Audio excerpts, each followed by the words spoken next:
మానవులలో దేవుని పట్ల కలిగిన భయభక్తులలో రెండు విధానాలు గమనిస్తాం. ఒకటి మానవుల విధులను బట్టి ప్రపంచ ధర్మం చొప్పున కలిగినటువంటిది, రెండు ఆత్మ నేర్పించే భయభక్తులు. మానవుల విధులను బట్టి దేవునితో ప్రవర్తింపగోరు వారికి అధిక శ్రమ, హింస, బాధ కలుగుతుందని హోషేయ 5:11 రాయబడింది. పరిశుద్ధాత్మ ద్వారానే మనం దేవుని సంగతులు ఎరగగలం గనక, ఆయన లేకపోతే మానవ విధులను బట్టి కలిగే భక్తి ద్వారా దేవుని సరిగా ఎరగం గనక అట్టి వారి భక్తిని బట్టి వారే దేవుని గురించి సిగ్గుపడతారు.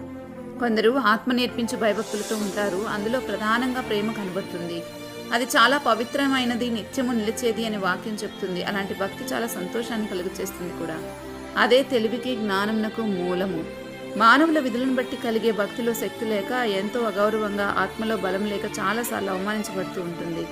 అలాంటి భక్తిలో ఫలముండదు. ఫలం లేని భక్తి మూఢభక్తిగా మిగిలిపోతుంది.